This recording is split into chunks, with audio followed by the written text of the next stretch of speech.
This week on the show, we're going to have all the latest news and stories, of course. Plus, we're going to be hearing more about OpnSense from the man himself, Ike. So sit tight, the show starts right now on your place to be, SD.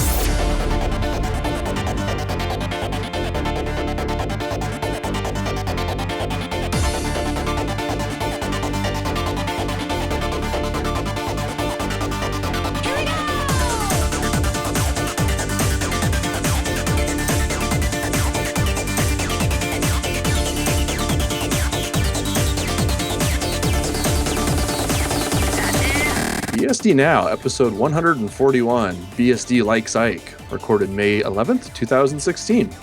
Hey, I'm your host, Chris Moore. And I'm Alan Jude. And we're glad to have you guys with us this week. We got a good episode. We're still in town a whole month where we're actually in town and doing episodes every week and not doing double episodes. So this is kind of weird, Alan. Like, maybe we need to do more trade shows or something. Yeah, well, I was planning to go to a ZFS thing later this month, but too much other stuff going on.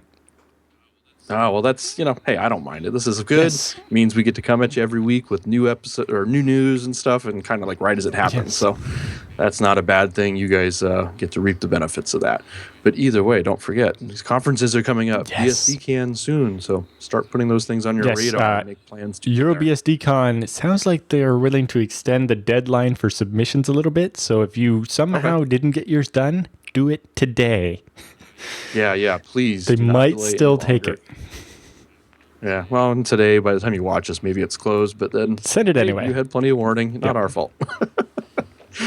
Okay, well, hey, we should get into the headlines. We have a lot of good stuff this week. Pretty full show notes, so you may need to check them out after the show, too, and read through some of the things maybe we went through too quick, but there's lots of good stuff here. So our first article this week we're going to be talking about is our buddy Ted Euangst, which I like his blog. He posts a lot of good stuff. We could almost devote part of the show to that, like the Ted Corner or something, and it's just good stuff from Ted's blog. But anyway, he has a really great thought piece today, kind of not talking about the technology so much, but on the idea of embargoes for security advisories. So why did this get brought up, you might ask? Well, it kind of stemmed from a recent incident. I assume it's rather recent. Yeah, it was last week with LibreSSL. Yeah, it just happened. So LibreSSL had some patches that were embargoed coming from upstream OpenSSL, some vulnerabilities, and they accidentally got committed too early. He explains it in the article, but it sounds like there was a misunderstanding about, these are now public, so we should commit them right away. Like, it was staged, ready to go. Yeah. But so I guess what happened was they got, OpenBSD got the patches for OpenSSL under the embargo, and there were, I think it's like 6 patches or something. And then at some point they saw the EBCDIC, which is a weird character encoding that I guess FreeBSD doesn't even use, but apparently OpenBSD does. And the OpenSSL guys committed some of the low priority or low severity patches to their public Git repo, but not the high severity ones. And when Ted woke up and saw a bunch of OpenBSD developers talking about some of the patches. No, it was the other way around. They committed them all. What happened was they saw that the low severity issues had been reported, and then they assumed that all of them had been reported, and they committed it all. Yeah. Like, whoops, So basically, everything was provided under the embargo, and then upstream released some of the stuff, but not all of it, and OpenBSD thought that meant that they had done all of it. And so they pushed, and then they were the first out of the gate and kind of got ahead of everybody. He gets mad, makes a stink about it, I'm sure. Well, it just caused everybody to have to jump the gun as well. And it's like, we had this all planned to happen at a certain time. But I mean, we've seen this before. This isn't the first time. It's not like OpenBSD is the only offender that's done this. It happened even with Heartbleed. Heartbleed ended up coming out a couple hours too early because it seemed like, or days too early actually, because it seemed like it was being exploited in the wild. Sure. So this actually prompted Ted to write this article, but he has a pretty good case, I think, here talking about some of the difficulties of having embargoes and maybe the reasons that there shouldn't be. And wanted to bring you this article and give you a couple longer quotes from it so you can get kind of a flavor of what he's talking about here and let him make his case. But first up, he says, there's several difficulties in maintaining embargoes. Keeping secrets is against human nature. I don't want to be the one who leaks, but if I see something that looks like the secret is out, it's a relief to be able to speak freely.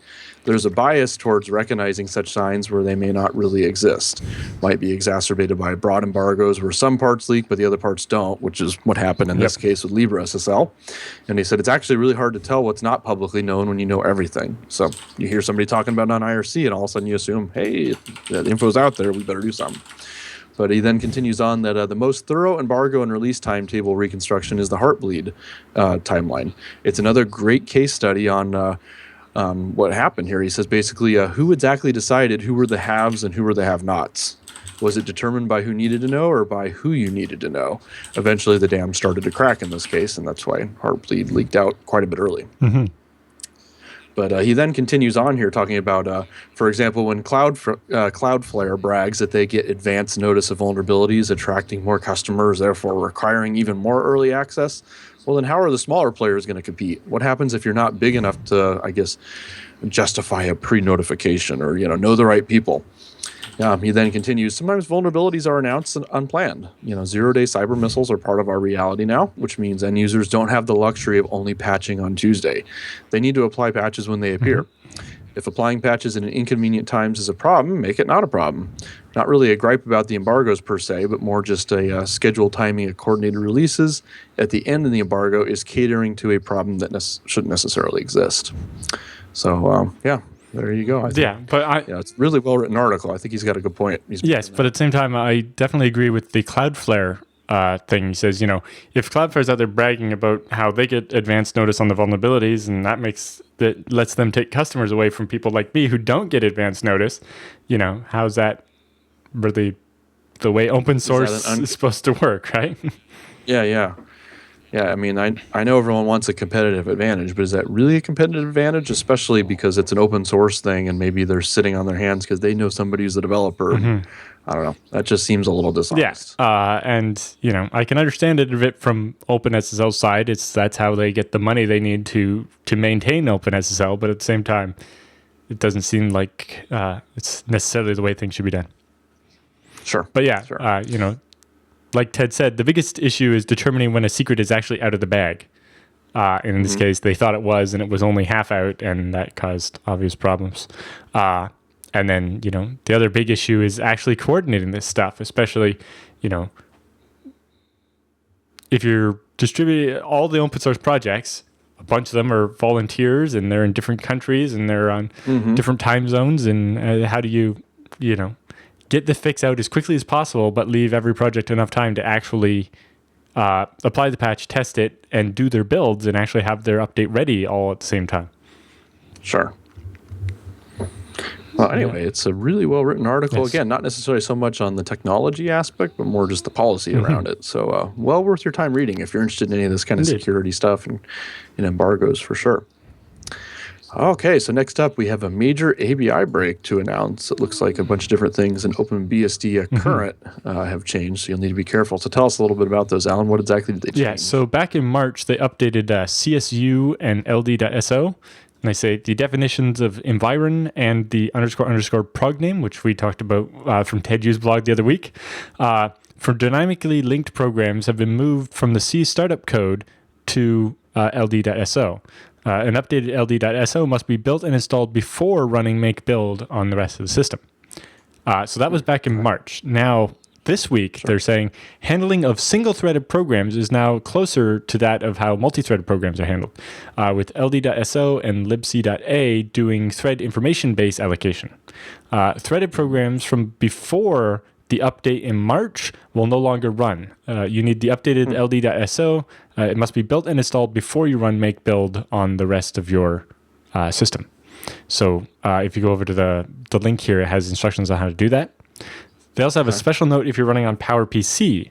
It says PowerPC has been updated to offset the thread information base from the hardware register. As a result, all threaded programs are broken until they've been rebuilt with the new libc and libp thread. Perl must be built after building the libraries, but before building the rest of the system. So they have that's a couple interesting steps. So it's like build LD.SO and install that, and then build libc and install that, and then librthread and install that. Then Perl. Then you can build the rest of the system. Wow, it's a good thing they wrote that down. I wouldn't remember. Yeah. There's quite a few commands in there. and stuff, and that's why they have all those instructions up on the site. But that only applies if you're running current, and although this will probably make upgrading from... Yeah, I'm sure their upgraders can do some gymnastics. Yeah. Well, I guess usually with OpenBSD, it's more of you just got to splat the new image snapshot over top of your existing system. But yeah, it'll be a bit of fun to replace all that in the right order. Okay. Cool. So, of course, we have the links all in the show notes. So check it out. If you're affected by this in any way, you'll probably want to look at this to make sure you do it in exactly the right order and not end up horking your system. But good stuff. Okay, so next up we have a post here about how to install FreeBSD 10.3 in a VMware Workstation 12 Pro. So I imagine it's going through the installer and whatnot. Anything specific about this for VMware? For the actual installer, no. They just have the series of screenshots showing you walking through the regular process of using the installer. Sure. But it's all the stuff after that that's specific to VMware. Once you get the system booted, then you have to do you can do all the stuff that makes this installation specific to VMware. So just scrolling down past setting the time zone to Belgium here. So then first they need to install Perl, because that's a dependency for the VMware tools, which is basically their guest extensions that integrate the OS and the VM closer together. Because the VMware tools are so old, you need to install the Compat 6, the libraries to make binaries from FreeBSD 6 run on FreeBSD 10. You install those, and then you can install the VMware tools, which give you a bunch of commands to allow you to do stuff from inside the VM that affects the VM itself. Is there any reason why they're not using packages here? I assume packages would work just as well. Well, I'm guessing because... they're using the one that comes on the virtual CD from inside VMware. Oh, okay. But I guess, I think we provide a package of that too, so you don't have to jump through these hoops quite the same. Yeah, I would imagine so. But there's instructions on how to do that, and then they've got the instructions on configuring the network, switching to the VNX interface to get better performance in the emulated Intel NIC. And so it shows how to actually change that in the VMware side as well, and then how to change it in FreeBSD. And then the VMware guest tools daemon that starts up, there's a small hack to its start-stop script to make it start after the network is already up instead of before. And then there's that, and then that's about it for that stuff. What's interesting about this is if you actually look at those steps in the installer, you can see that the default order for the partitions when you do GPT is the boot partition, your main partition with all your space, and then the swap partition at the end. This has a disadvantage especially in the case of a VM, where say you made the VM 20 gigabytes, and then a month from now you decide, I actually kind of want a bit more space. I want to grow this VM to be 50 gigs. The swap partition is kind of in the way. And there are instructions in the handbook that I wrote a couple of years ago to unmount swap, resize the partition, and then make a new swap at the new end of the drive. But it's kind of a pain. So after some discussions on IRC the other day, I've got a patch that's almost finished to make BSD install put the swap partition before the main partition. What made this difficult is you can't do that with MBR, because it has to be, for MBR has to be first. So I had to add a bunch of extra code to deal with that. And while I was there, I decided to do what we've done in the ZFS side of the installer for a while now, which is always install both the GPT boot and the EFI boot stuff, so that you can switch back and forth without having to reinstall. Or, if you decide to switch to EFI later on, you don't have to magically find 800 kilobytes of space somewhere where you've already partitioned your whole drive and there's no space. Out of curiosity, how are you doing that? Do you just create the BIOS I just create FreeBSD boot partition? Yeah. Just create them both? Just create them both. And, if you boot EFI, it finds the EFI one and uses it. And if you don't, it uses the CSM, does the PMBR, and then it a GPT boot or GPT ZFS boot. It just works. It wasn't very feasible when we were on Grub, but now if we're using the BSD loader, we might need to do that splat too. both That of sounds them like a good idea. Although Warner suggested maybe making the EFI one a little bigger so that it could support dual booting and stuff. Or just in case ours 100 megs, right? Just like Windows. Yeah, so I was thinking of maybe doing the same thing. Although there was a reason why we were using the pre-built FAT image instead of that, because that's something about our the FreeBSD NewFS for MS-DOS not always making a partition that the systems are happy You can with. do that. You just pass it. You just pass it the correct flags to make it a FAT16 specifically. Right. Well, it's because there was something wrong with the way ours makes a FAT32. Yes. That's what we ran into. Fix that. So we just, but yes. somebody should fix that. But we just used FAT16 for the time being. Yes. I'll have to steal your code for that and get that in there as well. Yeah, I'll definitely send you that. Yeah. So I had a little chuckle at the end of this guy's article here. He's like, for my own purposes, I then edited sshd.conf and enabled the root logins. Yep. He's like, I know it's insecure. It's just a test machine. I'm just banging my head against the desk. Don't. Why? Yes. Don't show people how to do that. No, That's don't. just such a bad idea. Right in the installer, right at the end, it asks, would you like to add any other users? Add a user and make sure when you set any other groups you'd like to invite them to, wheel, and then now you don't need... Yeah. Even if it's a test machine, Yeah. just do that. It's so ingrained for me that I don't even think about logging in as root. When somebody tries it, I'm like, what are you doing? Yeah, that's not right. You can't. My SSH brute force banner thing automatically bans you after one attempt to log in as root. Because that's caught our student a number of times because he was so used to Linux. He tried it and it was just like, nope. Hashtag Linux Bang. fail. It's like, yep, you're banned from the machine for an hour. You've been punished till you get your thinking right. Also, another important commit that went in just recently, Edward Niparala from the FreeBSD Foundation added cam control reprobe. So that's, we all know cam control rescan to see if there's new devices that might have been attached or something. Yep. But this one, you do reprobe and you've provided a specific disk, like DA0, and it goes and checks the size again.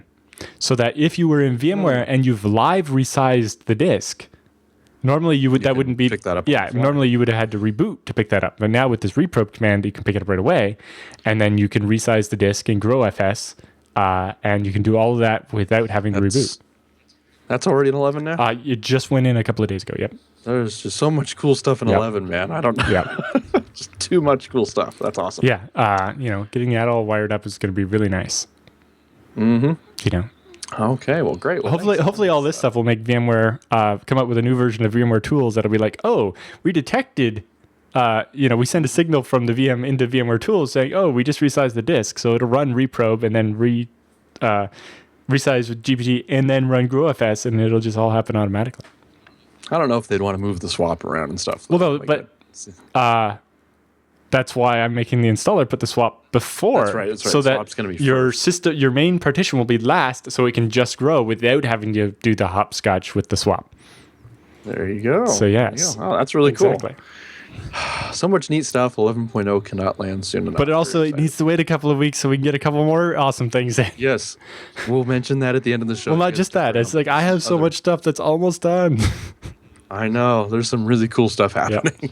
This year's BSD Can, man, I think we need a longer dev summit. Yeah. There's just going to be a lot of stuff to talk about. Okay, well, hey, wrapping up the news here, let's go to our last item here. So we have a BSD Router Project has released a new version. Version 159 has landed. So we've talked about the BSD Router Project a little bit in the past. I think it's maybe been a few months now since we've mentioned it, but we do have a brand new release to bring you. So first of all, for those who don't remember, the BSD RP is a router project aimed at replacing more of your big commercial type router stuff. So your big Cisco's and Junipers and stuff, rather than your little thing at home that you would normally run like PFSense or OpenSense on. Yeah, exactly. So not necessarily a direct competitor to those guys, but it is neat that there's a project aimed at those, and we highly encourage that, and I think that's cool. But for this particular new release, we just want to make you aware there's some awesomeness now that it's based on FreeBSD 10.3, so they've caught up. 10.3's been out a little while now, but it's good to see that they've rebased on that. In addition, they've added a new package, MLVNP, which is aggregated network links, so that in order you can benefit from the bandwidth of having multiple links you can tunnel through. So very cool, very cool. Then they have a list of the other packages that have got a bump as well. It looks like BSNMP has gotten an update, DMA is updated, DMI decode, etc. iPerf 3 updated. Quagga, the routing daemon, Strong Swan for VPN, all this stuff. Yeah, so definitely some good stuff. So no excuse. I mean, you shouldn't be waiting for anything at this point. They have the AMD 64 and the 32-bit images available and ready for you to download and play with now. I might need to try and set up one of those. We have these stinking Juniper routers at the office now. Might be curious to just try try this out and see how it compares. Especially after looking at some of the benchmark results that the BSD router people do. and seeing, what the difference is. As you watch commits over time, you're just seeing FreeBSD getting more and more packets per second. Yeah. I think there's a compelling case for looking really seriously at this. Yep. So I'll put it on my list, when I have free time. Yeah. I might actually check that out. Anyway, well, if you've checked it out, let us know. You can always write us in and just tell us, like, hey, we're running this, it's working great, or it's not working great, and then we'd love to talk about it either way. Okay, so before we get to our interview here, which we'll do in just a moment, we're going to mention the first sponsor this week, which is going to be DigitalOcean. So, of course, the website for that, if you've watched us for any length of time now, it's DigitalOcean.com, where you can go and get signed up. And, of course, you can't forget the coupon code, FreeBSD Now. So if you're creating your account for the first time and you're not using another coupon code, no stacking allowed, so don't try. But if you use the coupon code FreeBSD Now, you can get your $10 credit, which is good for running 2 months of a VM there. And that'll be their lowest tier one, but that still gives you a terabyte of transfer a month. That's a lot. On an SSD. And with FreeBSD running on it. Or, heck, you could throw OpenBSD on it or Dragonfly. I think we did, was it a NetBSD? I think we had instructions for, too. I think you pretty much do whatever you want at this point. And, of course, if you really have to, you could use Linux. But we don't encourage that. Also, I just saw on their sign-up page, they have a new block storage feature coming out. So if you need more storage than what you get on the VM, or want to share storage between VMs or whatever, they have a beta of their block storage that you can get into if you would like to try that out. Oh, fantastic, fantastic. So sounds like a lot of neat stuff happening over DigitalOcean there. And, of course, we've talked about it before, but they make it so simple. Nice HTML5, fancy-looking interface. You log into it. You can spin up a new VM in, 45, 50 seconds or so. It's really, really quick. And, of course, you can provision it in a variety of different locations wherever they have their data centers, which at the moment you got like New York and Toronto and, London, Singapore. There's a new one in India coming up, San Francisco, I think. Netherlands and Germany. Netherlands and Germany. That's right. Okay. So, I got to remember those. But, definitely a lot of locations. The tools are on their website, so you can start pinging those locations, see what your latency is there, what kind of bandwidth you can get to them. Speed test from any one of those to find the best one for your, best speed to your house, if that's what you're worried about or whatever.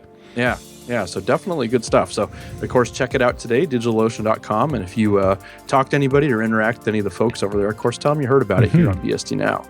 We would appreciate that. Okay, well, we're joined today by Ike, who's a BSD contributor and has worked on a whole bunch of different stuff, but we're going to talk to you about some specific things today. So, first of all, thanks for taking the time to come up and do this while we're at Asia BSD Con. Yeah, thank you for dragging me into this room and putting the bright lights on me. Well, we try to make it as comfortable as possible, right? Well, at least we didn't have to bring If you see these two at a conference, you run. Run away, or else they're going to drag you in a room like this. That's right. Well, nobody can hear you scream up here. So. Okay, so we're going to get right into it. So this is your first time you've been on the show with us. So tell us a little bit about yourself. What's your story that kind of brought you into BSD? Oh, what brought me into BSD? Yeah. Let me see. Linux sucked. It was it was easy sell there. Let me see. Probably FreeBSD 4 era, probably 4.5. That's probably my first BSD, and it didn't kernel panic, which is a good start. And that was pretty much the gist of it. Since then, it's been it's still except for the 5s maybe in there. Just conveniently I don't see many kernel. I haven't seen any kernel panics. I skipped from 4.11 directly to 6.0. Right? Dig it. Yes. I think many people did that. That was a good thing. So it's joking that for the 5s, that anybody who has the old BSD Mall CD DVD set, keep those, because everybody burned them, right? All the developers burned them. They're going to be worth a fortune on eBay one day as like collector's items. The mythical, the bad. Put your kids through college with that stuff, So that was what, late 90s? Yeah, late 90s. Okay. Late 90s. It was a good time. It was a good time to come into the BSDs. And OpenBSD was new, since then also I've been a OpenBSD user in different contexts as well. Screwed around with all of them, Net and Dragonfly and Hammer and all that fun stuff's a blast. I like all the BSDs. I like Unix stuff. Sure. So were you mostly just user of those, or were you have a commitment for anything, or?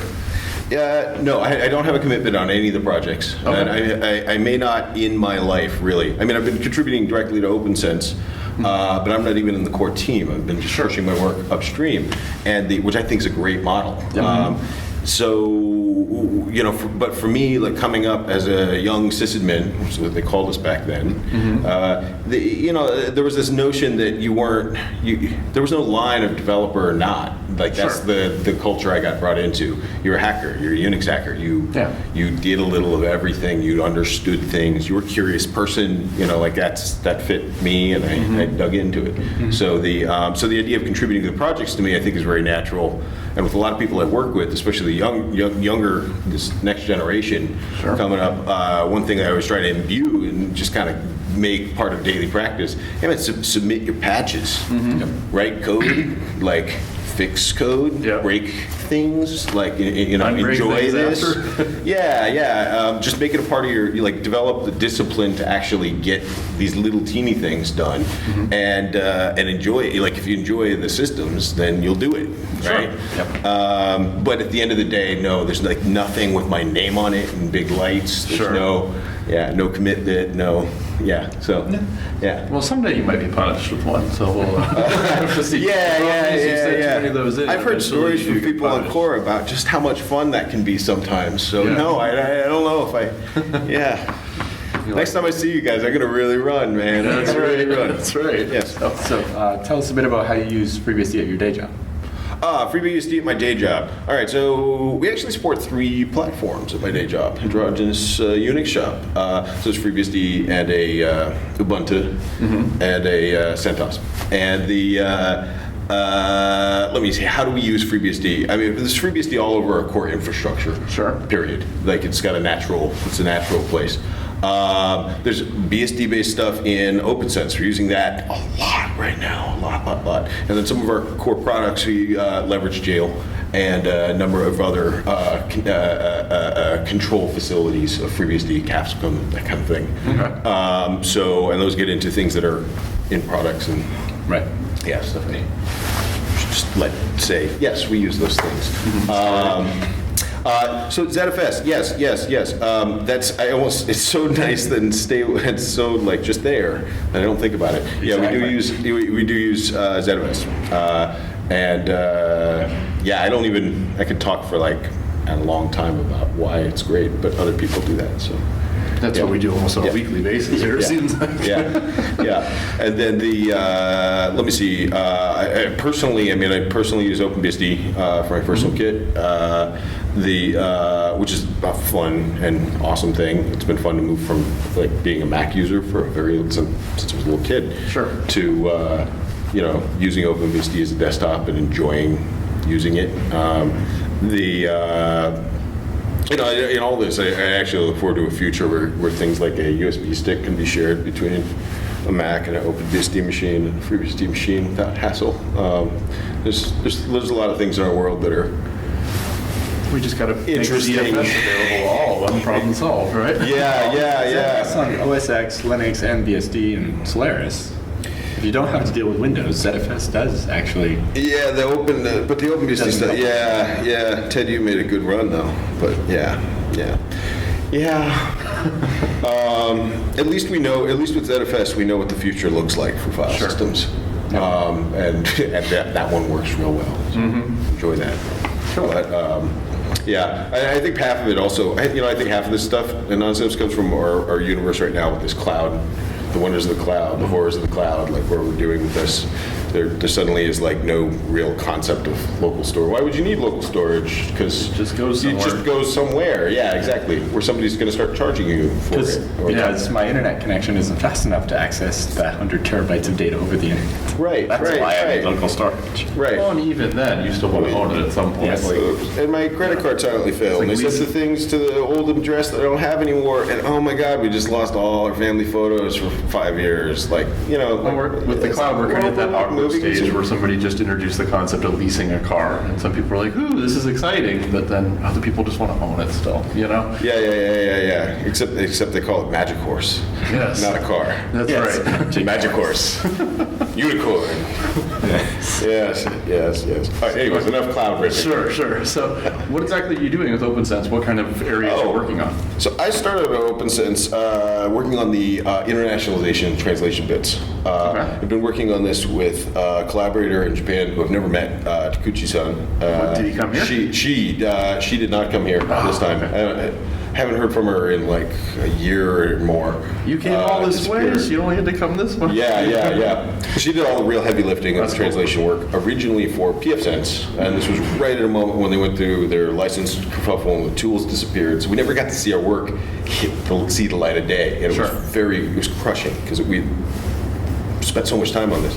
So when the OpnSense fork was announced and happened, and Frank Fichtner and the Chevelis brothers, I don't know if I'm pronouncing their name right, and Yoss, they when they announced OpnSense, it was just a natural like, whoa, that's awesome, great. We've got Japanese translation, and you ripped out all the translation machinery because it was questionably licensed. Great. So I had to start from scratch. And, and there's a lot of actual fun. Now that's done, it's like, oh, we started from scratch.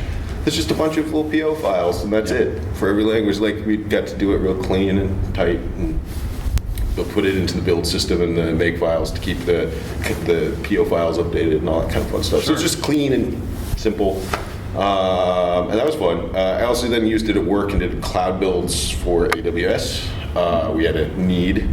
And in fact, we were using it to leverage getting our roving VPN connectivity out of the cloud, because VPN in the cloud is kind of a comical notion when you really think about it.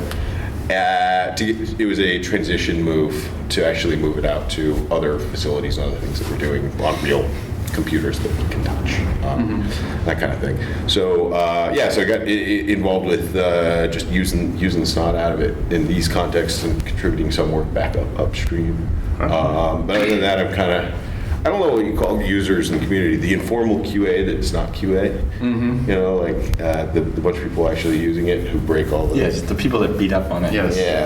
And report the quality of life issues. Yes. This isn't necessarily a bug, but it doesn't work the way I need it to work to get the job done. Yes. The same stuff that even QA and testing can't tell you, that the user interface is just not what it should be. Correct. Yes. That's, yes.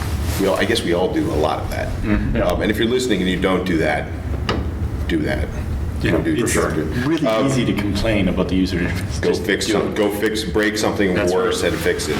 No, I'm trying to think of the other bit of the stuff that I was working on with OpnSense. Oh yeah, future plans.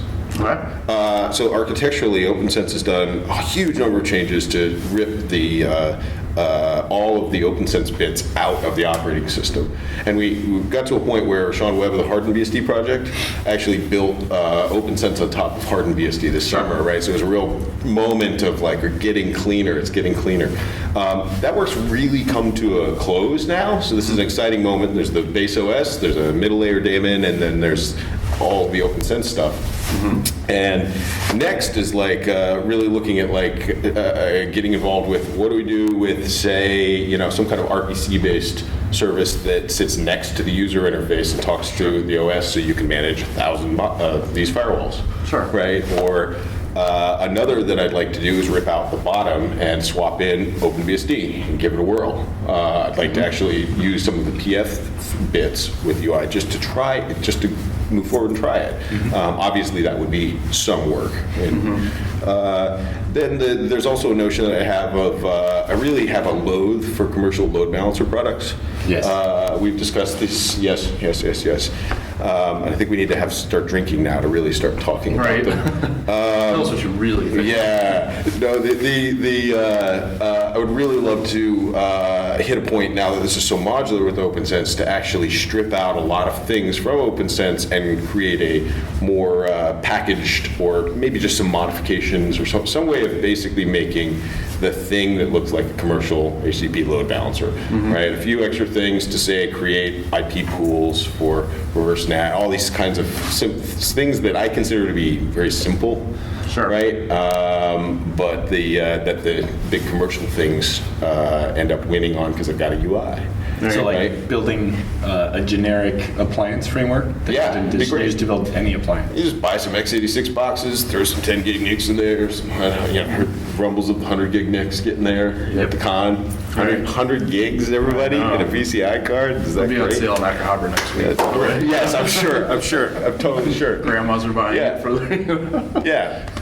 But I'd like to see the point where that becomes like a totally plausible, we'll just spend I don't know $6 or $10 on 2 of these things instead of whatever on however much else. And then be stuck with things like VRRP. Like, hey, we got carb, fine. Like we could, Anyways, these are all pipe dreams to everyone listening. These are pipe dreams. These are me. Talking about things I would like to get the opportunity to work on, but but I don't, I don't know what's gonna be able to get click or get done, or what we're gonna. One easy thing in the companies I work in, they're never on work for companies that do other things, and this is infrastructure we just need. So when it comes to we need that, then I get to work on it. So So you're obviously got a toe in the OpenBSD community as well there, and you're pretty involved. Sounds like, if you want to even try building on it, what sort of OpenBSD stuff is actually landed? I would be watch out with very involved, because Henning or somebody might really get upset at me later if they found out this is down. I don't want very involved. No, I'm in the outside, smiling and cheering. Right. But I mean, what sort of OpenBSD stuff is already landed in OpnSense, or you guys are looking at a site? I see. Yeah, totally. LibreSSL's in there. Okay. Yeah, that's straight up very cool. And that's a toggle switch in the OpnSense universe. You flip to, I want to use Libre, so you can choose between. And boom, you're using Libre. You flip the switch back and say, I want to use OpenSSL. You, boom, reboot, and you're using OpenSSL. It's pretty dope. It's, as far as I'm concerned, that's really cool. Because on another level, I don't know, you guys run things, but especially back when I was running more ISP-ish looking infrastructure, the notion that you were able to actually swap out a critical crypto component of any kind when it is compromised is a big deal, right? So, there's, and I don't want to get into debates about what's better, OpenSSL, boring SSL, LibreSSL, all these religion. One day they all going to get broke, and they're going to be running on your server, touching the internet when they do get broken. And just flip a switch, reboot, and I think that's critical. Yep. I think that's actually very, very important. A very modular type system where you have that freedom now. Sure. I mean, so I lived through I was running on ISP when we had the SSH 0 day, the SSH 0 day. Right, and that was a catalyzing moment in my mind of like, oh my God, like, what if SSH goes? What in the world can we trust? Yeah. My servers are in Colorado and I'm in Brooklyn. Like, there was a real notion there from that point forward. It was like, oh, cool. So we're going to set up like an IPsec infrastructure on the side for this kind of event, right? Like trying to create alternatives that are straightforward for people to use. And I think tools like OpenSense are really important in that, because suddenly, say IPsec goes down the drink for some reason or another in the world, OpenSSL will become way more popular than it already is in a heartbeat. And how many people who have not used OpenSSL in the last 5 years are going to remember where all the knobs are, right? So suddenly being able to take a product like OpenSense and just drop it in, get the thing set up, and do it is, I think, very important. It's a very important thing, and it's often the way things just get done in my world in startups. Right? Is the hardened BSD build available for OpenSense that easily as well? Just click it and it goes, or you have to do it? Oh, you know what? I think for a minute it was, and I must say, I'm sorry if Sean's listening. I haven't used it in a minute, so I don't know. I feel bad about that because it's pretty cool work. I think for a minute there was a notion that you, some of the first stuff you actually had to reboot. It was like the install was through the update system hack. I think it got switched so that it's actually now an ISO. Okay. Do you know the answer? Have you tried it? I don't know. I haven't tried it firsthand, so. Yeah. That seems like something, an update or packaging base would make a lot easier. Like, point at the repo, update the things. And, Right. And get your whole base OS to swap. Hey, Steve Bourne just talked about it and did it at Bell when he introduced BSD, right? And they just came in on the weekend, installed the BSDs, came in the morning, told his managers said, hey, does it work? I said, yeah, it works. Okay, cool. Good enough. Yeah, no, so, That was a great story. so, yeah, it was actually spectacular. Yeah. Take that as career advice if you're looking for a way to switch your infrastructure over to BSD. Just do it on the weekend. Nobody's going to notice. Just do it on the weekend. Or if you want a nice long vacation and want to get fired when it breaks. One of the, you know. One of the Well, other. I think BSD is not going to break that like Linux is, right? Oh, so here's the deal. BSD's never let me down, but I have a very small brain, and I have let myself down many times, many times. So, redeploying on a weekend. Next question's quick. I don't. Right. So tell us about NiceBug. Oh, about NiceBug. Yeah. Oh, the New York City BSD user group. The group that's not a group. There is no group. It is a group. NiceBug is we're not a nonprofit. We're not really formally anything, which has been a wonderful structure for what we do, because there's nothing to fight about. There's no money to fight about. There's no assets to argue about. It's just kind of like, you want to argue about it? Well, people won't show up. There's nothing. So we meet monthly in New York. I consider it like kind of the punk rock backroom Usenix. That's kind of how I've always thought of it. And we have a topical meeting every month, and that kind of primes the discussion that happens afterwards at the bar. Like a speaker maybe that comes out sometimes? Yeah. Sometimes there's a speaker. So, we've been talking a lot about this and had great successes a couple directions. I don't mean to go too far away from just our definition. We've had this great conversation lately where we're starting to focus more on users on the ground giving presentations. We also we've had all kinds of wonderful people from the community, wonderful people. We had Born here and there in November, which was very lucky, like crazy. But it was an incredible meeting that spurred many things. But then we just had a meeting. Raul, whose last name I always screw up. Please look at the NiceBug site. He just did a meeting on systemd. At a NiceBug meeting. How about that? Hooting and hollering, man. I mean, people were wild. Now he's an admin who manages a lot of Linux boxes for a school district, right? Sure. And so he was sharing his experiences with systemd, comparing to init and RC, right, and going into just what things it was built to address that it does, and then very clearly a comparison of it in the kind of larger ecosystem. And the discourse broke down from there. It was one of the great meetings ever, because not only did everybody, while they were walking out, just want to get out of tech altogether, knowing that systemd's around, but just to see how pervasive it is, seeing FSTab disappear and seeing like all these wild things happening. But also there was the amazing part of that meeting is that he's a practitioner. He's out on the ground doing this.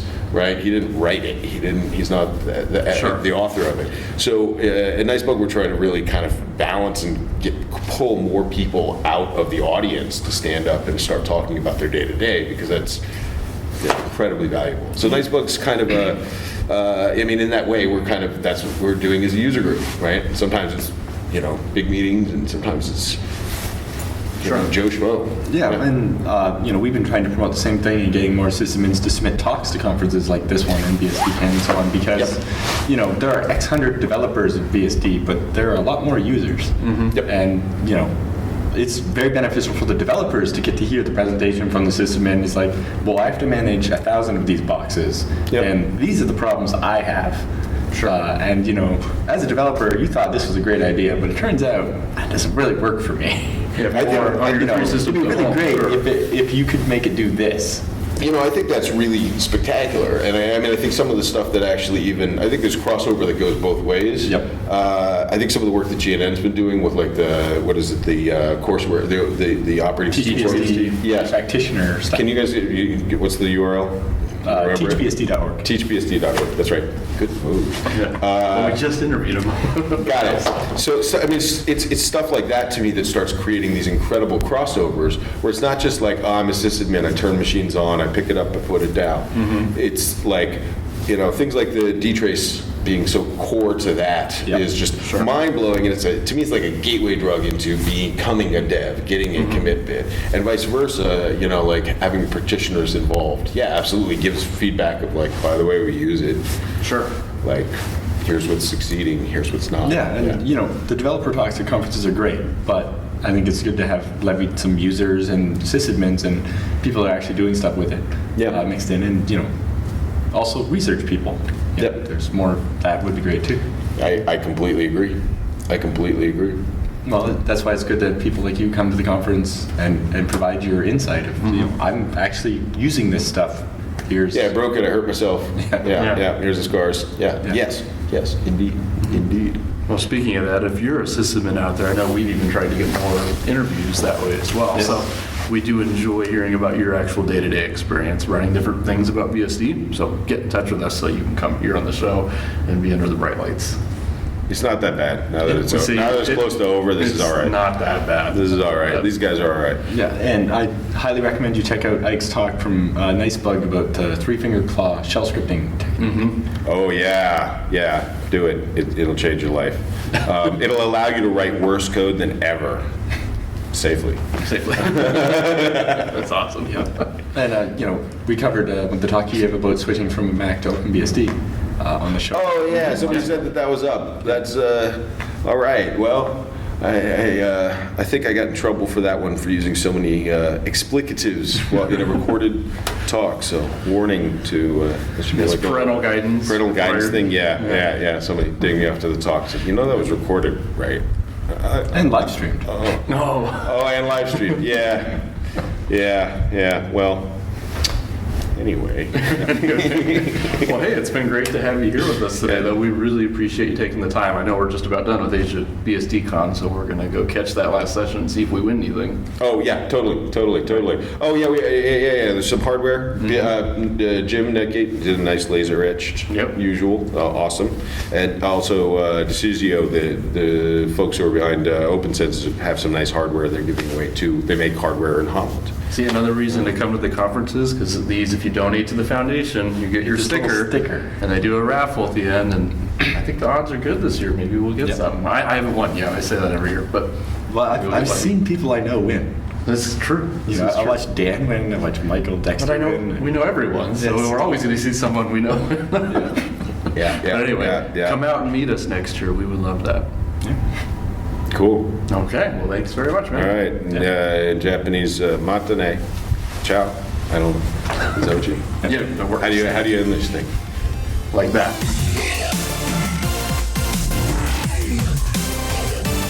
Okay, well, we're back. Hope you enjoyed the interview with Ike. That was a lot of fun. And hey, you can have an opportunity to maybe meet him in person as well. Yes. So it looks like he's going to be at Semibug in Troy, Michigan on May 17th. So that's coming up, I guess. Was that next week? Is that a Tuesday? When is that? It's Tuesday. Tuesday, yep, okay. So it's at 7 p.m. at Altair Engineering, which is in Troy, Michigan. And he'll be talking about jails. Nice. Okay. Well, you'll definitely have to check that out. So if you're anywhere near that area or can get there, go check it out. And you can talk to Ike in person, talk about all kinds of firewall stuff and OpnSense and whatever he wants to talk to you about. He's just a fun guy to talk to. So you'll have a good time with that. And we highly encourage you to go. Support your local bugs wherever they are. Okay, so before we get into the news roundup, we need to mention the next sponsor this week, which is going to be iXsystems. And of course, the website for that is iXsystems.com. And on this one, we have the /BSD Now at the end. So you'll want to go there so they know that you heard about it from BSD Now here. And we like that. They love talking to listeners of the show here. And of course, iXsystems, if you've been any kind of long-time listener of the show, they've been with us since day one, I think, or pretty darn close to it, right? When did they come on? Wasn't it like a couple weeks after we started? No, it was sponsor. It was definitely, I think, the first one. We made the deal. We made the deal at VBSDCon 2013. Okay. So that would have been in September? Yeah, but we started when, July? Something like that. We started, what's your youngest child's birthday? July. Well, in this case, hers would be November. So. Right, because you missed the first episode, recording the first episode. That's right. Yeah, that was fun. We had a baby that day instead, which that works. Well, my wife had the baby. I just kind of stood there. But my part was easy. Yes. Anyway, that's right. But no, IX has been with us. The point is, IX has been with us a long time. So if you're any kind of long-time listener of this show and you haven't talked to IX yet, well, first of all, what's wrong with you? You need to. I mean, you can't tell me you haven't needed hardware for BSD. Yeah. And even something for your home. We're talking the little FreeNAS minis, the Mini XL. They do all that stuff. They build desktops too, if you ask. I know Michael Lucas had a desktop built for writing the ZFS books because he needed something that could have enough hard drives and actually be reliable and similar to what people would use for ZFS. That's right. So definitely get in touch with these folks. Of course, they'll sell you the latest servers based on the latest Intel processors, or maybe even find you a little harder to find one, which they've had to do in Alan's case. But definitely cool that they can do those custom jobs for you. And, of course, they've built anything and everything. We've seen all kinds of wild systems they've built. They've even got a new system they're building based on some ARM stuff, which will be interesting. So we'll have to take a look at that down the road. But, some of the ones we've seen with 8 Atom or Intel server CPUs in 1 2U chassis. It was like, wow, I like that. Pretty incredible. And there was that one system where it was basically you crack the case open and it's like all RAM expanders. Yeah. It was just I forget how much memory. I think it was 3 terabytes of RAM, and it could fit 6 if you really tried. If you really wanted to. And they've done ones with 24 10 gig NICs, or this other one had each machine had 2 10 gig NICs and 2 SAS 12 gig ports for external storage, and you could just hook up just all of the disks to it, and just blast out files on your network at a ridiculous rate. It's pretty epic. They make some pretty wild stuff, but they make more conservative things too. So if you just need something for a small targeted purpose, the best part is when you call and talk to their sales engineers, they're actually going to walk through what are you doing on the machine. And then they can figure out, okay, you'll actually get more bang for your buck if you go with a bigger ZIL or maybe a faster L2R or not one and have more disks. I've done the entire range from I need a little short depth machine with no hard drives just to be my router.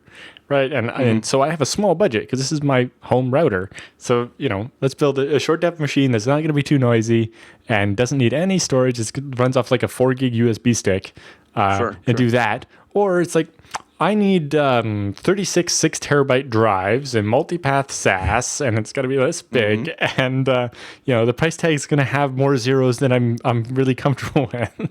Right.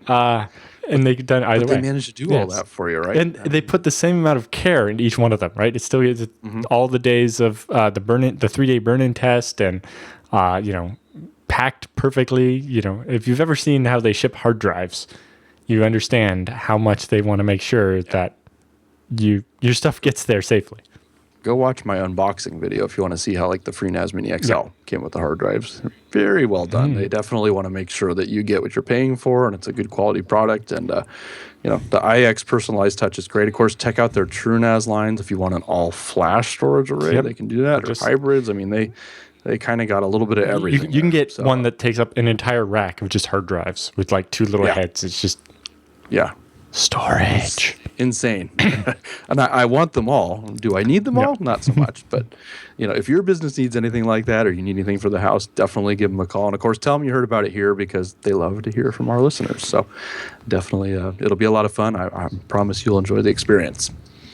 Okay. Well, hey, let's get into some news roundup here, Alan. So this one made the rounds a little earlier on Reddit and a few places. So if you've seen this, bear with us. But we have an update on it. So first of all, it's called Trendly, which I'm not quite sure why they picked that name, but it's cool. It works. But it's basically building a pre-built containers on FreeBSD. And then we have a link to the discussion regarding the licensing. We'll get to that in a second. But it's basically a new container solution. It's kind of made some news around some various tech sites. But in particular, the project's using FreeBSD as its base OS and then a lot of the jail functionality to actually do the containers. In particular, I've looked a little bit at the way their product works, but it's kind of based around the idea of shipping containers as a manifest file. So, for example, you have a manifest that says, I want Apache, I want Nginx, I want it configured this way, and listen on this port, and go, and it creates it on the fly for you. So maybe your manifest will list install packages, configuration knobs, etc. So definitely a neat idea because it makes the downloading of the initial manifest really, really tiny and probably easy to tweak, I would imagine. Yeah, versus getting a Docker image where you're actually downloading a binary of who knows where these came from. With this, you're getting a manifest on how to build it out of the stock FreeBSD components where you can verify the source. Yeah. The advantage of that is, too, it's real easy to verify one manifest versus kind of a big disk blob where just like an a artifact. zillion files, who knows what's in it, where did it come from? I don't know. Who built this? What backdoor did they install? Yeah, right. You don't know, but this at least gives you a little bit more control and a little bit more, I guess, peace of mind, knowing okay, I see it's installing this, and it's all coming from the FreeBSD repo, so it should be good. Yeah, and they have I see pre-built containers for MariaDB, Postgres, one that just is SSH only, so it's just an empty container that you can build on top of. It's great. Fork that if you want to build your own. There's one for Symfony, the CMS, with a full FreeBSD Apache MySQL stack. There's a WordPress one. And there's an Nginx one. Cool. So definitely looks like they're adding some new ones. So, of course, this is a really new project, so we're going to be keeping an eye on it for the future. Hey, maybe somebody who's working on that needs to come here and give us an interview so we can talk about it. But the notable thing we wanted to mention, though, is there was quite a bit of discussion on Reddit and probably elsewhere. I think Twitter had some of this, too. People wondering, why in the world is it released under a GPL v3 license? Ugh. I think I threw up in my mouth a little. So naturally, this caused a little bit of ruckus with various folks in the BSD community since they very proudly proclaim it's built specifically on FreeBSD, which that doesn't really seem to be in the spirit of. But anyway, since all this ruckus has taken place, they've gone back and re-released their code under an MIT license, which, hey, 2 big thumbs up for that because that's definitely close enough, man. Works for us. Definitely good. So works for us, yes. So keep up the good work, and that's good to see. They listened to the feedback they got from the community, and they switched especially away from the V3. Yes, luckily they did it early enough that they hadn't had that many external contributions that it makes relicensing like that so much more complicated. Yes. So, props to them for listening to the feedback they got and switching that over. But we'll definitely keep an eye on this one for you, and bring you news as it happens, new releases and whatnot. We'll have to see how that plays out. Okay, so for the next article here, we have NVMe drivers added to NetBSD, ported from Open. So tell us what happened there. Yeah, so NetBSD now has support for those non-volatile memory express cards, which are basically like a PCI-attached flash. So basically the next evolution of SSDs. The big thing is changing the interface from like SATA or SAS to NVMe offers a number of advantages. Mostly, the flash doesn't have to pretend to be a regular spinning hard drive, right? You can just map segments of memory. One of the biggest things is normally with a hard drive, you had a head and it could only be in one position at a time, right? Yeah. And so you queued up some work and the head would sort it in an elevator algorithm and just try to do it. But with NVMe, because you're targeting memory-based things rather than a spindle-based thing, you don't have to do it that way. And so with the NVMe hardware I've played with so far, you actually can do 63 operations simultaneously.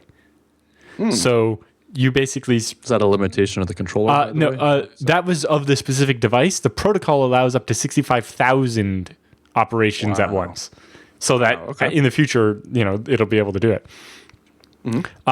So this means that you can use multiple CPUs to dispatch all this work to the device, and you basically have to dispatch the work that fast and that wide, basically 63 channels, in order to keep the device busy. Because if you just do one thing at a time, the latency of sending the commands is actually limiting your speed. And so what this basically means, the exact same device that you would have run as an SSD that could do maybe 500 or 600 megabytes a second, as an NVMe, it can do 3,800 megabytes a second. That is quite a jump. And then the write speed goes to 1,700 megabytes a second, and that's just the one specific device that I was had access to. I don't know what I'm sure there'll be even faster ones soon. Sure, that is. Shoot, I need those. That's just incredible. It is quite a thing. So yeah, I don't even have one yet, but I managed to borrow one from the FreeBSD testing cluster when I was writing the ZFS book. Okay. Yeah. You got privileged access. But yeah, getting a device that reads 3,800 megabytes a second and writes 1,700 megabytes a second, I was like, that one, that's a lot better than the exact same flash in an SSD. And so you can also create a much bigger queue depth. Like normally with a hard drive, you don't want to queue up more than like 5 or 10 operations that aren't done yet, because if you do that, it will end up something important gets added to the end of that line. It has to wait till all the other stuff completes before it can get done, and that can really blow up your latency. Whereas because Flash is going to go through those so quickly, it's not a big deal. But also, it actually can do 64 operations at once, but it saves one of those channels for administrative stuff. So if you need to get something to the front of the line, there's a way to do it. So anyway, NVMe is really cool. It is interesting that NetBSD took the NVMe code that they end up using from OpenBSD, where FreeBSD actually has their implementation was actually directly contributed by Intel. But I imagine that might have to do with the fact that OpenBSD's device model and drivers and kernel are closer to NetBSD because OpenBSD was originally a fork of NetBSD. Yeah, probably a much smaller diff to deal with. Well, cool. Well, hey, that's neat to see. I mean, I think we all need one of these now. This is incredible. Like, imagine what you can do. So we have a link in the show notes to the commit log as well, if you'd like to take a look at actually what changed. Okay, so next up. So backed by popular demand, BSD Now shirts. But hey, no, it's not the original one we did, so sorry, you have to get that one later. No, we have a link for that at the bottom as well. Yeah, we will. We will. But we now have a little bit more subtle BSD Now shirt, so it looks like with the logo. Yeah, it's just got the small logo over the left breast instead of, the whole big thing. So if you don't want, a gangster rapper Beastie on your shirt, you can get just a... What's wrong with gangster I have Beastie? lots of those. I got one right here. Yeah, they're good. Oh, here he goes. He's going to show us. Okay, I'm looking. Yeah, there's the... There's the design. See? Oh, wait, you got to hold up the other end, Alan. There you go. Come on, he's got his big old Z there and his... Although we need to replace that spinning disk with like an SSD for the next... Someday somebody's going to look at this and go, what is that? Anyway, so that's the old one, but the new one's a little bit more understated. But it's still there. And also it's available in more colors. You can get it. The t-shirt is available in black, gray, blue, or white. There's also a hoodie, which is in black, blue, like a light ash color and a dark gray. There's the women's t-shirt, and there's also just a plain long sleeve shirt. So whatever you like for shirts is available. So definitely check that out.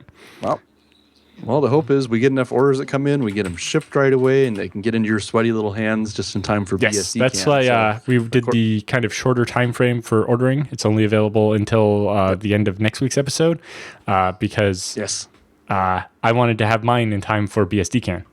And sorry we didn't get started on that sooner.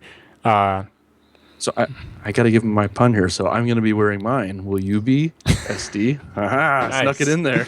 But if you are still interested in the old one, if you go to the URL for that's teespring.com/BSD105 and indicate that you would like one, once they have 10 of them queued up to be sold, they will do a reprint of it. So if a bunch of people are interested and they'll go and do that at the same time, then they will all get shirts as well. Yeah, so if you're waiting for one of those too, if you order them fast enough, maybe those will ship before BSD can too. You could show up with multiple BSD Now shirts. How cool is that? Okay, so for the last news item here, so I know we've talked about in the past that we do PCBSD current images monthly. So this one's a little special though, so we wanted to give it its own mention. But I have a link in the show notes to the release announcement. But first of all, if you've been hearing us talk about the new FreeBSD base packaging system, and you've wanted to play with it, but it's in its own repo, how do you mess with it, blah, blah. we've kind of done that for you. So this month's PCBSD current images now use packages for the base system installation. And we're asking for testers to help us find bugs, which we're sure they're there. We've already found a bunch. So this is good. We need a chance to really beat this up and get it ready in time for 11.0. So essentially, for those who have not followed along with what we're talking about here, instead of having your just big tarball dist files that we would extract on installation, the base system of FreeBSD is broken up into 400 and some odd packages now. So if you do like a package info, you'll start seeing all these FreeBSD dash something, dash kernel, dash this, and that's how you get your packages now. And then upgrading your FreeBSD system, FreeBSD update now, you don't need that. You can just do package upgrade, and upgrades just along with everything else, which is really well, the big thing nice. that means, especially security updates and so on, only will have to change a couple of files, and it'll be much faster than FreeBSD update, which had to calculate the checksum of every file to see if it needed to be updated. But also it means major upgrades will also be smaller as well. That's right. I know I was talking to Brandon, one of the IO Cage guys, yesterday, and he was talking about this could be really great for doing jails as well. Like I can now package upgrade my base inside the jail. And and one of the other things is part of the reason it's broken up so much is it allows you to decide not to install certain things in a jail. It's like, oh, this is a jail. I don't need SendMail, or this is a jail. I'm going to like trim all this stuff down and have a nice light system. That's right. So you get a lot of customization that's possible. But again, because it's through PKG, now we basically have one command you can run to manage everything on the system, which is kind of nice. So just a heads up, though, a couple known issues so far. So we found a problem with setUID binaries not keeping their setUID bit, which affixes that one turns out to have actually been specific to ZFS, I think, and is why it wasn't caught earlier testing, because the test VMs they were using weren't using ZFS. As is typical with typical with setUID, the file system removes the setUID flag if you modify the file. ZFS maybe is a little more zealous about that, and so making sure that package does things in the right order, not to disturb that, is important. So that fix is in the works. I was told that'll be in the next PKG, I guess, 1.8.0 when that lands. So we're waiting for that still. If you want to test that, it's in the ports tree as 1.7.99 or whatever. It's package-devel. Yeah. They've already done a few of those now to fix some other bugs too. So that fix is in the works. Basically, what that means to you at the moment is things like shutdown won't work if you type it as a user. That was actually how we noticed it here, because our graphical desktop runs as your user for obvious reasons, and we'd go hit the shutdown button and it would just not do anything. And then we finally looked at it, it's like, you don't have permission to run this. Oh. Anyway, so that fix is in the works. The other one is some time zone files are missing, which I reported that, and they're looking into it. My guess is it just didn't get included as part of the package. Those actually probably come from the distrib stuff as well. Well, interestingly enough, the distrib packages is also a bug. Like, they don't have that yet. And we did a workaround for PCBSD where we do make distribution, tar up all that separately, and deploy that on a brand new install, which is ugly. Don't like having to do it, but it's just a workaround until they put the proper support. Right. So to explain that, normally when you do, make install world, it doesn't update your /etc because it doesn't want to clobber all the stuff you have there. And you use something like merge master or etc update to update those. But if it's, if you're doing an install to make a jail or something, you do make distribution, which basically includes all the etc stuff. But currently, that's the RC is kind of helpful. So currently the packages don't include all of etc currently, and that's just something that's being worked on, and hopefully will be done soon. Yeah, I would guess for next month's current that'll be fixed, and I can drop out our little. Yeah, well, I'm guessing that's being worked on because there was a commit to head that broke some things for a couple hours the other day, where it installed etc password, etc master password, etc group, etc. From the thing when you did install world without doing distribute, and basically deleted all the users you'd added to your system when you did an upgrade that way. Luckily, it only caught about 3 or 4 people that updated in the couple of revisions before that was caught and fixed. That's the kind of bug people complain about very quickly. It's like all of my users. Luckily, in like var backups, I think it is, there's a copy of most of the files that got clobbered, but it's brought up a discussion about package actually doing something to allow you to roll back in case of a problem like that. ZFS snapshots were great for most of us, but not everybody uses ZFS. So one interesting idea would be, as part of the process, before you upgrade etc, it would make a package of your old etc and stash it somewhere. And then if something goes bad, you could just install that old package. And Yeah. replace or something. Okay, well, that's cool. Well, hey, if all those scary things we talked about isn't freaking you out, well, hey, it's time to give it a whirl. We have upgrades from last month's April images, which are also available. So I've actually, all the systems at our new office here, we've done that. We've gone from April to May, and we're all on package base now, and that worked. I just did my laptop last night. It worked. So definitely give it a whirl. Check out the link in the show notes, though, because there are some instructions on how to do that. Specifically, you have to bootstrap our new updater so it understands what PKG base is, because there's a lot of new things to deal with there. But definitely check it out, and please report bugs right away, because they're actively working on fixing Yes, them right and now. there's hopes to get these fixed within the next month and have a nice release. So Yeah, it'll be great.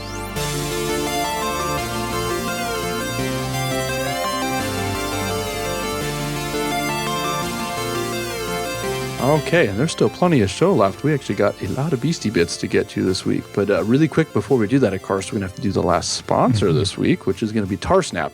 Of course, the website for that is going to be tarsnap.com/BSD Now.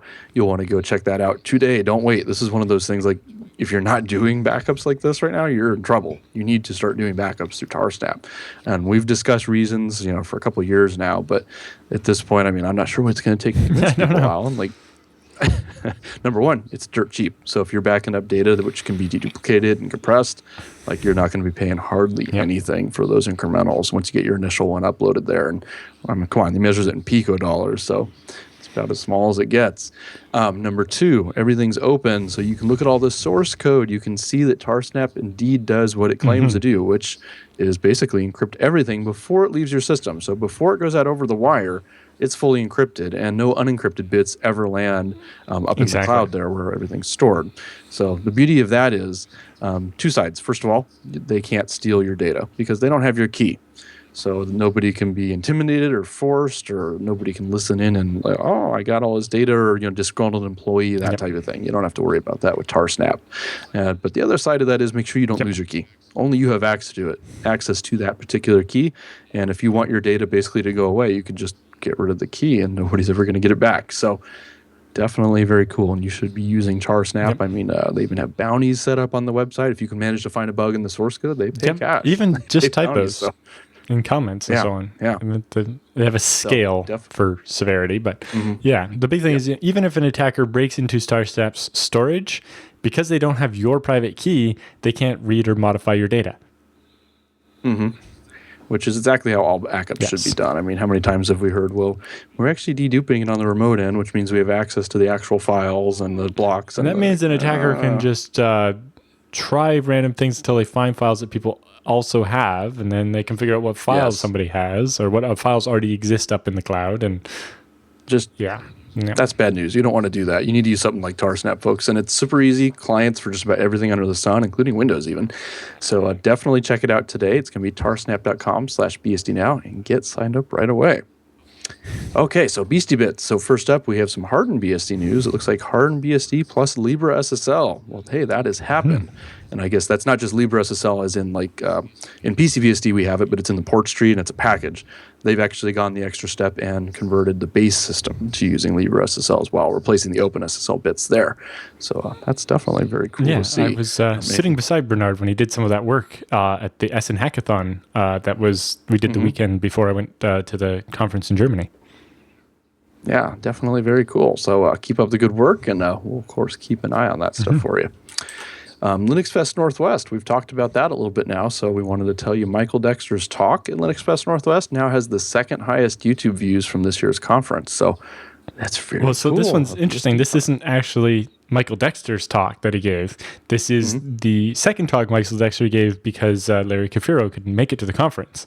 So on top of this, but it's just interesting. The point here is that the second most popular talk at the Linux conference is how to switch to BSD from Linux. And we want more exactly like that. That's good.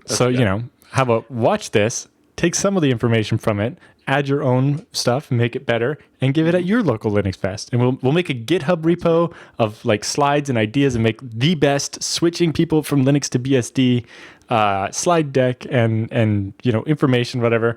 And then we will spam all of the Linux conferences with a talk on this given by different people and just convert everyone.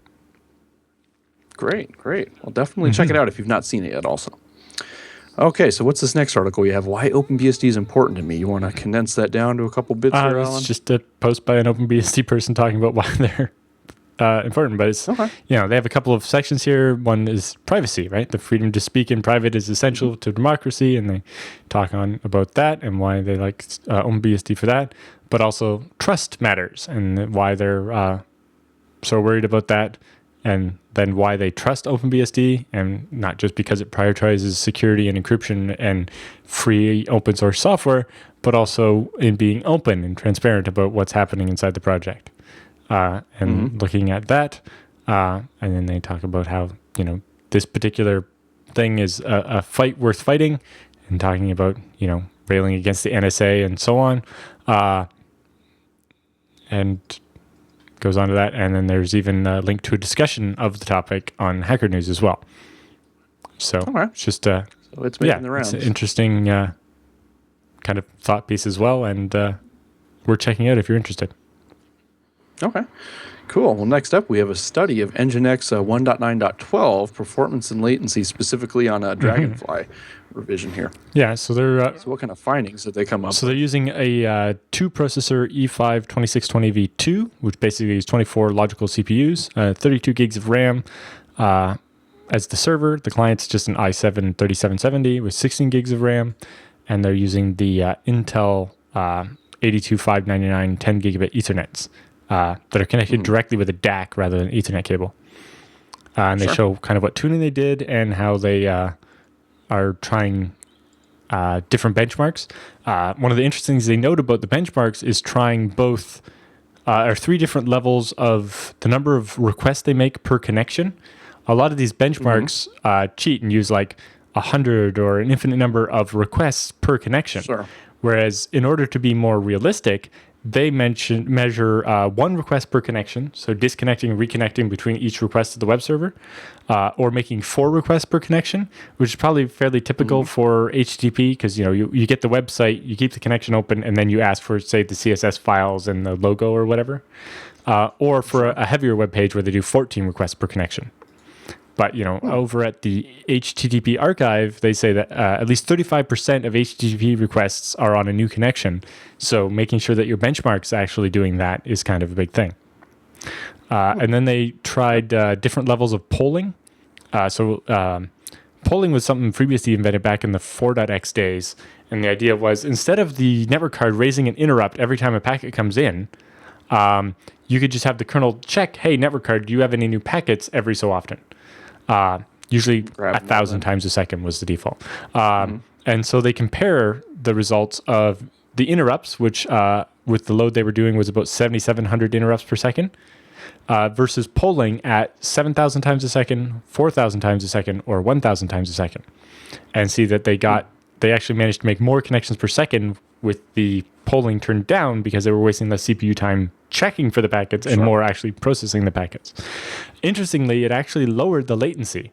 One of the downside of polling back in the day, when 1 gigabit was hard to do, was that it made it take long, right? If the NIC tells you as soon as it gets a packet, there's less latency than if you wait and then check every so often.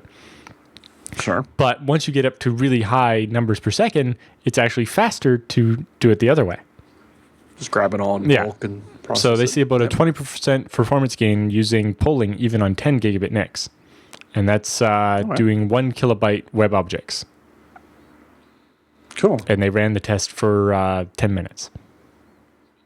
Sweet. All right. Well, definitely check that out. And it's got some nice little ASCII graphs and it's showing the difference between doing 1 request per connection, 4, and 14 per connection, with and without the reuse port option, seeing that at the higher request per connection, it makes less of a difference.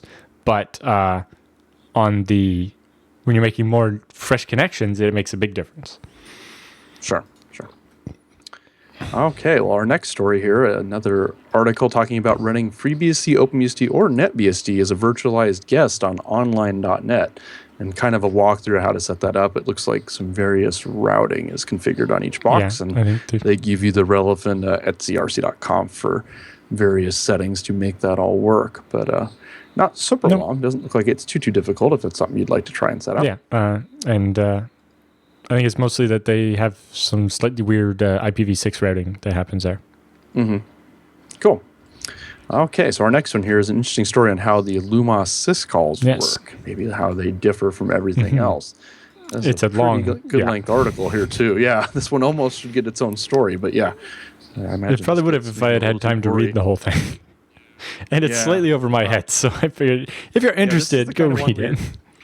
Go read this because your eyes may glaze over if we try and walk you through it. It's pretty technical, but definitely some good stuff there if you're curious to know how that works.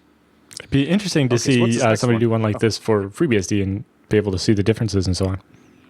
Yeah, just kind of compare the different BSD versus Solaris, maybe versus how Linux does it. I mean, cool to see. Okay, so this next story we have the Beast. So it looks like it's a FreeBSD-based dual controller, reliable storage system concept with aim to implement ZFS and in-memory. So what exactly does that all mean? That's a mouthful. So they have just run on its set. They have a PDF file here that's showing the concept they have for a dual controller storage system. So basically you'd have a shared set of disks and then two machines that are controlling the disks so that you can fail over between them. And so they have a whole concept that does that with like geom mirroring and so on. Then they have a second PDF where they swap that for ZFS. And then a third one where they actually try to do in-memory caching for all of that. Okay. And, it's still work in progress, but it's definitely an interesting concept to actually build this reliable storage system. Nice. Okay, so next up, I know we've always tell you when Dragonfly upgrades their DRM stack, well, it looks like some new stuff's landed, specifically updating DRM in the i915 driver to Linux 4.3. So for those who don't know, 4.3 is generally stability performance improvements. So it has fixes and support improvements for the following GPU families, Broxton, Valley View, Cherry View, Broadwell, and Skylake. And more importantly, Skylake in this release is no longer considered experimental. So if you're running on a newer laptop, you may want to grab that. HDMI uses 12 bits per color component if your screen supports it, of course. Better colors. And and also some power saving feature improvements. There's been some fixes made to the panel self-refresh, which is a cool piece of technology. You should check that out. We did a previous episode, months and months ago now at this point when we talked about it. But if you search, you might be able to find that. And then also some frame buffer compression code. So the features aren't enabled by default, so you'll need to go turn them on and give them a shot, see if you can improve your battery life on your laptop. That could be good. Okay, so speaking of DRM, what's this next one, Alan? I think we have a little tease. Yes, so this is a little tease of FreeBSD with Intel i915 graphics driver updated to Linux kernel 4.6. So if that were to actually land, that would put FreeBSD ahead of Dragonfly for the first time ever. Right? We've been so jealous of them for such a long time. It'd be really nice to. 4.6 is even more Skylake improvements, and would mean we were caught up to what is the newest, basically.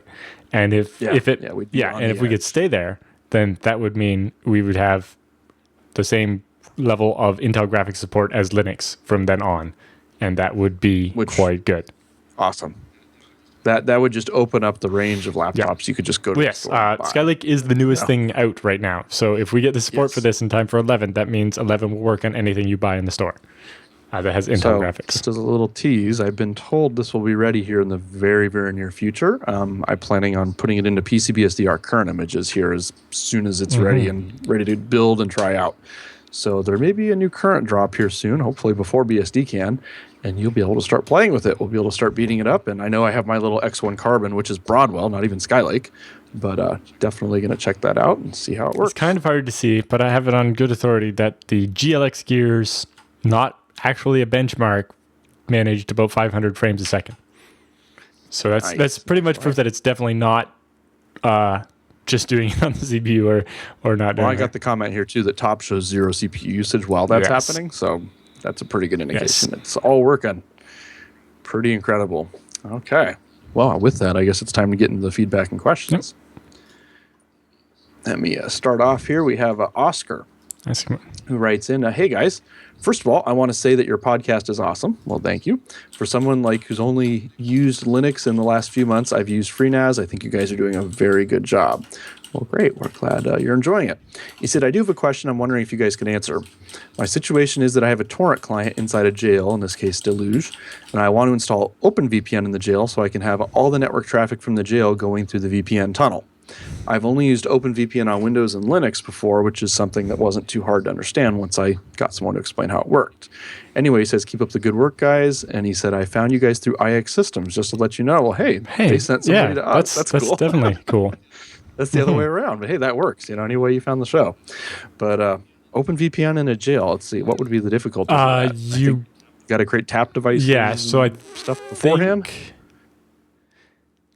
I think you would have to be using vimage to do it. You maybe be able to do it without, I don't know. That makes sense. I could see if you had vimage, then it should just work inside the jail with nothing special.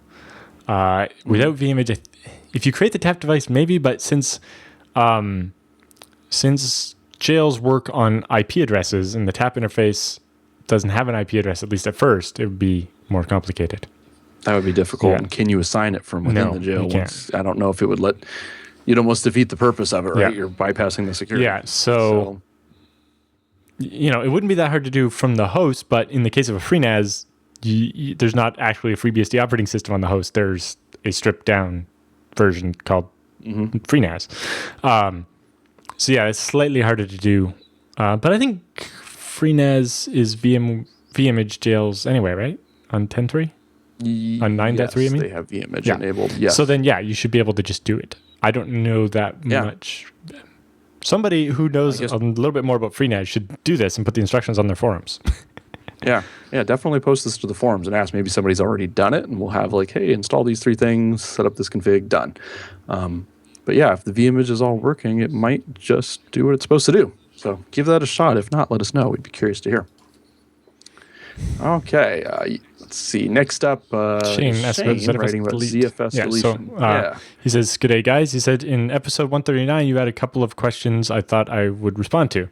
For John, who wanted to destroy ZFS datasets, he says, while Alan's suggestion of keeping everything under a parent dataset is a good idea, you may not always want to destroy every child, right? So he's got his Poudre jails, and he's got a bunch, and he wants to get rid of all the 10.1 and 10.2s, but keep the 10.3s. So he ran ZFS list and then set it to only output the names of the datasets. Then he awked for Poudre and 101 and 102 for 10.1 and 10.2, and then XR'd that into ZFS destroy. That works. If I was doing the same thing, I would have done ZFS list minus own name minus R, the ZFS path to that, and then ZFS would have only listed datasets under that one specific tree, and then you wouldn't have to awk for it, and it would be more accurate just in case you have some other dataset that contains the word Poudre or something. But similar. And then for question number 2 was Thomas wrote in about missing port messages. So he installed ports or did package upgrade and then missed the messages that fly by because they go by so fast. It says if you package info minus D and then the name of the package or its origin, which is the category / name, then package will spit out the message again for you. And he provides a little XR script to actually get the description of everything that you have installed and page through that so you can see all the messages for everything you have installed. So yes, nice to see somebody helping answer the questions. Appreciate that. Okay, so next up is Adam, who wrote in, actually has a request here, but he says, hey guys, listening to you live now, met some BSD guys last weekend at a PinguaCon conference, and he provides us the link. That was where Michael Lucas had a whole track to himself. Yes, the Michael Lucas conference. But he said he's reaching out to us in regards to any interest in getting Zimbra ported over to BSD systems. He said Zimbra is now owned by Cinecore, and they're changing their development model, which should make porting and maintaining Zimbra for BSD much easier than in the past. The chief architect is really wanting to get a BSD port, and he said he volunteered to reach out to the BSD community, see if we can make it happen. So he provides a link here to the Nonprofit Alliance and the contact info. Basically said if anybody has any interest or would love to help make a Zimbra port happen, definitely go to that link, get in touch with these folks. Yeah, so for people that don't know, get in touch with them soon. People that don't know, Zimbra is a messaging collaboration calendar type. Basically, it's a replacement. Like a group. It's a type replacement for Microsoft Exchange. So if you want to run, if you run the servers at, a school board or something and everybody's used to using Outlook, you could install Zimbra and their Outlook connects to it and everything just works like they expect. Yeah. So it provides, the mail server, the calendar, all the stuff you expect, but without having to get Microsoft Exchange. So it's really cool, and it'd be great to see people help get that ported. There's already some stuff. We just switched to it at IX about a month ago. It's pretty nice. And so they already have a start on that on their page there, and there's some wiki instructions on how to actually get it working on BSD. And so it's just a matter of codifying that into a port so that people don't have to do the work. Package add Zimbra and be done. Perfect. Well, hopefully one of you guys out there listening is going to be like, ooh, we use that or would like to use that. Let's get a port made and make it easier for everyone. Okay, so next up we have a Ray who writes in. He says, hello, Alan and Chris. I recently made the switch from Debian to FreeBSD, with recently meaning in the last 2 years. He said, but it takes a while to build up confidence in the new system. I love the show and listening to all the new episodes when they come out and spend the rest of the week, mostly my commute at the gym and at the gym catching up on the older episodes. Well, that's good. He said, at work, I'm converting our Debian PBX systems over to FreeSwitch. Therefore, I try to dog food and use FreeBSD on our desktops as well. We use PCBSD mainly out of convenience. It's out of box, obviously more desktop oriented. Now, my question is this. I have a T430, which works perfectly fine for me, but company policy dictates Toshiba for new purchases. A team member of mine suffers now through with FreeBSD or PCBSD on this machine because it's Broadwell based and the main problem is graphics. He uses the Visa driver and it's very, very, very slow. Yes, for sure. He said you can work on it, but just barely. On your show, you mentioned your setups and Chris is working with the frame buffer driver on a Retina display and said it works just fine. Could you give us some hints on how to configure PCBSD on this Broadwell based machine so it works with frame buffer? I guess it means boot with UEFI or something along those lines, or is Broadwell just not supported now no matter what? So a couple things. First of all, if you've been listening to the show, you know that the support for this might be landing here in the next few weeks. So if you're willing to run a current image, you could always wait a couple weeks and upgrade to that and potentially just have native driver support, which would be fantastic. But the kind of workaround I've come up with is I'm using the SCFB driver, which is a frame buffer driver, but specifically you have to use it with UEFI. And not only with UEFI, you have to make sure in the BIOS or UEFI settings, you disable the BIOS support. The CSM module is usually what it's called, compatibility support module. Got to make sure that's set to off. Otherwise, SCFB won't be able to use the right resolution of your screen. So my Carbon's, I guess, a 3K screen. And when I turn that all off, when you boot up, the BIOS is in the native res. Everything boots up in the native res. And then, it's all tiny, right? But then when X start, it looks beautiful, right? It's all in the right resolution. And it's a lot faster than Visa is what I've seen too, because I was using Visa on it for quite a while. And SCFB is fast enough you can actually watch videos and surf the web and you don't have all the tearing and stuff. It's very usable even though it's not accelerated. So anyway, that's how we did it. You're welcome to try that if you'd like. But I might want to wait for the other stuff once that lands. He said another annoying thing on this machine is upgrades. We run PCBSD 11, the monthly branches. Well, that's good. You're already partway there. You'll have the new stuff soon. He said, for reference, I installed the November image, which installed with the FreeBSD bootloader, and the 1st January upgrade installed the Grub bootloader, and I used Grub since then. My upgrades are working fine. Well, interesting. That's a bug. It might have installed the packages by mistake, but it shouldn't have actually switched your bootloader over. If it did, I want to see how that happened. If you have details, I'd love to find out so we can make sure that doesn't happen again. Unless maybe you're on EFI and it installed the other EFI file or something. It's the only way I can think that happened. But anyway, get in touch with me. I'd be curious to hear that. He said, but the upgrades are working fine. He said his mate installed with a later image and installed the FreeBSD loader, and it did not get changed on upgrades, which is fine, but nearly every upgrade is borked. He said after the upgrade on reboot, the new kernel is booted, but all the third-party packages are deleted and the system's nearly unusable. If you choose the other boot environments in the bootloader, booting them starts splitting out errors on the lines that the kernel is not compatible with modules, usually not working, etc. Switching boot environments from the bootloader does the same thing. There's no stable boot, which makes me think there's something wrong in the bootloader in this case. We actually just fixed this for the May image. Turned out with the BSD boot environments menu, I found out, Alan, the bdmin port was still leaving a can mount to on. And it should be no auto, if you booted, I had to switch it over, and I submitted a patch upstream to the bdmin upstream as well. Thank you. I've been meaning to do that and never got around to it. Right. Well, we ran into it here. We needed to roll back for something. I'm like, what is this kernel mismatch? And I found out it was mounting the wrong root. on top of the good root. So anyway, that's been fixed in the PCBSD May images. So if you grab that, your boot environment menu is good to go. And ditto with the upgrades. Once you get on May, the pain of you're running current, first of all, so expect a little bit of breakage as we do crazy things like switching from disk to package base. I mean, there's just going to be some churn there for sure. But we're trying to find ways to lessen that. And it looks like with the May image, we're going to be a lot more stable going forward. So hopefully a lot less of that breakage that you'll be seeing. Matter of fact, we're talking about doing like a bootstrap option for the updater itself. So it can bootstrap to the newest version automatically. Yeah, update the updater so first. Have to update the updater That's what first Windows from does. some stable method. That way we know. I remember have the a latest. couple of times in the past where you had to do that for FreeBSD update as well. Yeah, and we've hit the same thing. It's like when we went on this month, it's like, well, last month's updater has no idea what package base is, right? And we just added that. So we had to bootstrap it. So anyway, we're working on fixing and that. the rest of the email is basically detailing that problem. And we ran into that too. That's my fault for not fixing badmin when I committed the boot environment stuff. Sorry. Should have told me. We debugged that. Oh, and figured it out, but you and I have discussed it before, and I told you what it was, but you must have forgot. Yeah, I had forgotten, and then when we saw it again here, and I was like, what is this? But it is fixed now, and that patch is sitting, I think, in the upstream badmin, although on PCBSD, we have our own build of badmin we use, which is virtually identical, except it has this patch now. So if you grab May's image, that'll go away.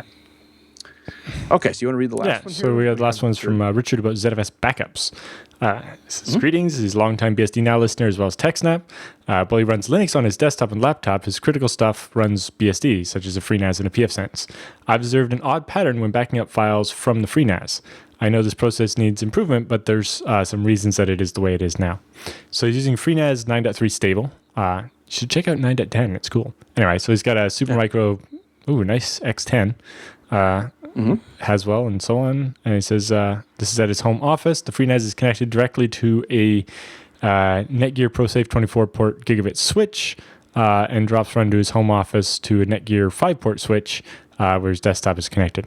He says he originally tried making backups via directly connected external USB drives, so that FreeNAS, but the performance was horrible. Yeah, USB 2 is going to top out a lot slower than gigabit Ethernet.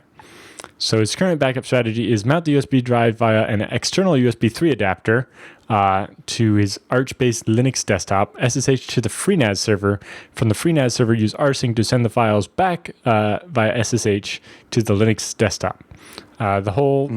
In general, this works well. Large files like MKVs, Clonezilla images, etc. are steadily doing 50 or 60 megabytes a second. However, as soon as it reaches the VirtualBox VDI files, the speed is all over the map from 10 kilobytes a second to 155 megabytes per second, according to rsync. Transferring these files takes an hour instead of minutes. The files are not in use. They are on the same physical drive as the NAS, but different data set and from the files that copy much faster. He says the MKVs have compression turned off. The Clonezilla backups have compression inherited as LZ4, but with a compression ratio of 0, or 1.00, whereas the VDI files have compression set to LZ4 and have a compression ratio of 1.31. Can I assume the slowdown is from the files being decompressed? Probably not. ZFS with LZ4 you can decompress even on a 1 gigahertz machine at more than a gigabyte a second. So that's not going to be the problem. Running top might help you see it. Part of your problem might be if rsync is trying to do compression. I think rsync, I don't know if you have to specify -Z to get it to compress, but sometimes it tries to compress. And then that can use up a lot of time. Yeah, we had to turn that off on all ours when we sync up to you. The other question there is how big are the VDI files actually? A lot of that will be sparse, but rsync will actually have to copy that, and it's a little more complicated. He says under the impression that compression was a good thing and would not get in the way, and that is true. So the problem you are having is definitely not from the compression. He said, could it be some overhead of grabbing blocks from various snapshots over time? This data set is snapshot nightly. No, ZFS doesn't really get slowed down by having snapshots, like some other file systems and so on. And he shows some things here. Yeah, looking at it, his VDI file is like 50 gigabytes. And a lot of that's probably full of empty blocks and so on. And so that can get kind of complicated. I don't know what rsync support for sparse files is like, or I think there's a special option you have to enable in rsync to to treat sparse files differently. Yeah, that rings a bell. Seem to recall doing that at one point. Yeah, so that might be related as well.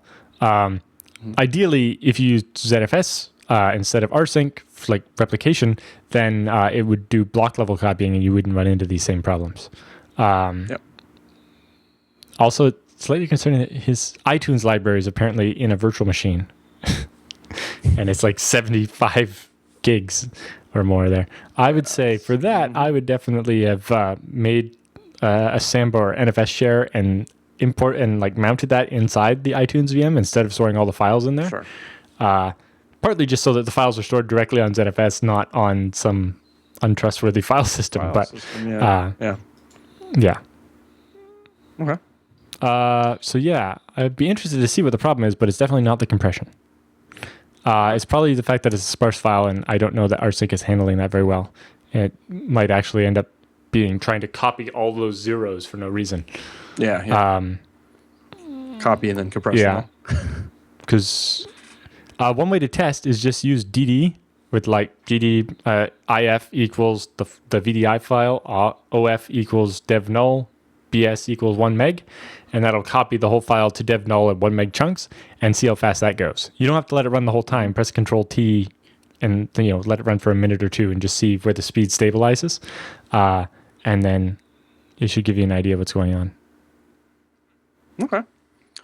Well, cool. Well, thanks for writing in, Rich, and we wish you luck getting that figured out. But if you do, let us know. Drop us a line. Be curious to hear how that gets resolved. Because, pretty sure it's not the compression. Okay.